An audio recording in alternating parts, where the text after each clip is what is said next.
What's going on, guys? It's Jar. Basically, in this video, I'll be showcasing how to go from 10K a month to 100K a month with your clothing brand. For y'all who don't know, I own Angelic Motion. I grew to 100K followers on both Instagram and TikTok. Part of that organically and a lot of that through paid ads. And basically, I will be showcasing really how to get to that 6-figure months, because I currently do 6-figure months with my clothing brand. And I'm gonna be giving you the 3 levers that you need to scale your brand to those 6-figure months. And the last one is the most slept on one. So just for some background and some context, this was me like 2 years ago. I was up in Nebraska for JUCO football, and I had started a gym brand at the time. It was my first clothing brand. I started off as a theme page, and I grew organically, to 100K followers on both Instagram and TikTok. Then wanted to monetize that attention and that follower base that I had and that I grew over time into, actual dollars. So I started running paid ads, and I was always really stuck. I plateaued. I never hit those 100K months. I never hit those 10K months, 15K months, partly because I was missing this formula. I was new into the game, and I had a lot of learning lessons that I needed, to learn, in order to propel myself that I didn't have at the time. I lacked a lot of knowledge and a lot of experience. But since then I've launched Angelic, and I spent over $50,000 on just info products alone, whether that be courses, mentorships, programs, etc., just to learn from the top guys in the space on how to execute at certain things, whether that be Facebook ads, whether that be how to run a brand in general. I invested a lot into figuring out these frameworks and blueprints that I'm about to give you guys. So the first lever for scaling your brand to 100K plus a month is creative. Everyone already understands that media buying is essentially dead, right? There's no more interest targeting, no more funnel hacks or whatever,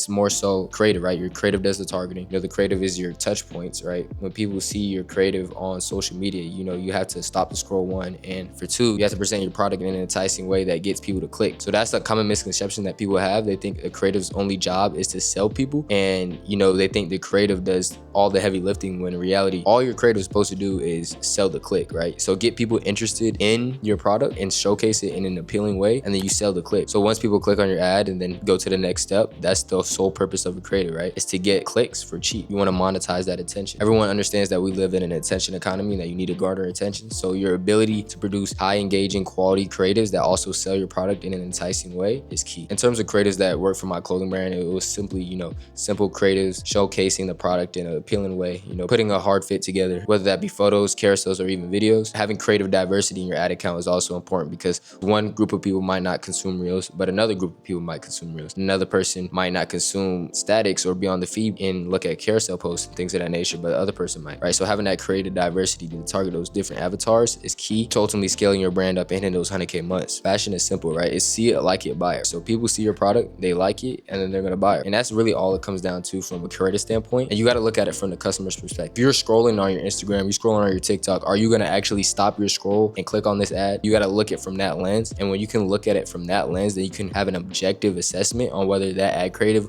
will perform well or not. And a lot of that is just having more shots on goal. So just producing a lot of ad creatives, throwing into the ad account and seeing what works, and then reiterating off of that. And then that leads us into our next point, and that next lever that I pull into scaling into those 100K plus months, and that will be your website. So once your creative does the job that it's supposed to do, which is essentially selling the click, because that's all your creative is supposed to do, sell the click. So once people click on your ad, then they go to your website. And everyone already understands that you need to have a high converting optimized website, but nobody really knows what that means in practice, right? So you actually have to run tangible and actionable experiments when it comes to doing CRO testing. CRO simply means conversion rate optimization, essentially optimizing your website to have the highest conversion rate. But there's a level deeper than that, in which you don't actually want to optimize simply for conversion rate, but you actually want to optimize for profit per session or profit per visitor. So essentially with optimizing for profit per visitor or profit per session, essentially you're optimizing for the overall profit of a visitor versus a conversion rate. Because you can have a high conversion rate, let's say an arbitrary number of 10%, but if your revenue per session is only 1 cent, then you're not really making that much at scale, right? So you really want to optimize for profit at the end of the day, because revenue is vanity, profit is sanity. So a tool that I like to use for this is Intelligence. It's around like $500 a month, but it's highly worth. Can just show you a screenshot of one of the recent tests that I ran, and it just goes to show the true impact that you can have in the unmarked gains from this. Not a lot of people talk about this in the space,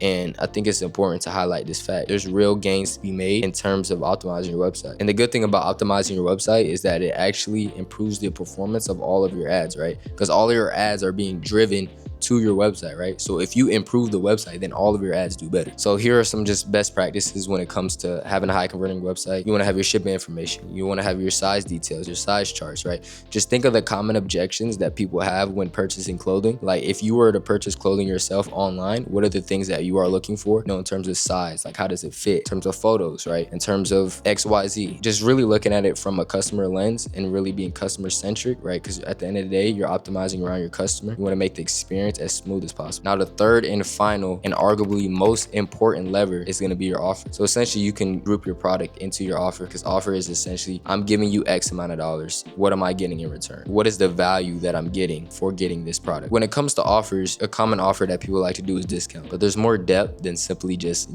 discounting your products. When it comes to running offers, you can actually do bundles. You can do buy more, save more. You can also increase your AOV while also increasing your conversion rate at the same time, overall lifting your profit per visitor up, versus if you were just simply to discount or mark down something. Essentially what you're doing is you're lowering your AOV. You're inherently attracting a lower quality customer, right? Because they only buy things at discount, and you hurt yourself in the future if you want to do any sales periods. So when it comes to offer creation, you actually want to be more intentional with your offers that you create. And it goes back to the principles of when I was talking about the website, right? Overall, you want to boost your profit per visitor, and ultimately you can do that by having a higher perceived value offer. Alex Ramosi talks about this a lot. Having the right offer can make or break your business. Everyone understands product market fit, but nobody understands price/value market fit. You have to have that synergy between the price market fit and the product market fit. So at the end of the day, if you have a hard product, but if it's too expensive or people don't see that the value is not there, then they're not going to purchase it. So an offer is really going to make or break your business. So I'll give you guys some more case studies and more, evidence of some offers that I've run in the past and the overall results that I got from it. And this is just a testament to the efficacy of running offers. If you look at any big direct-to-consumer brand online, right, that's running ads, they're all running offers. You look at Fashion Nova, you look at Shop God, you look at Minimal, like they're all doing these acquisition offers to push people over the edge and to buy. If you implement all of these levers into your business, I guarantee you that hitting those 100K plus months are inevitable. My name's Jar. If you're stuck at those 10K months, 20K months, 50K months, those months that I've all been at and been stuck at, and you need a little guidance, to push you into those 6-figure months, then make sure to hit me in the link in the description. If not, you can keep watching my free content, and I'll see y'all boys in the next one.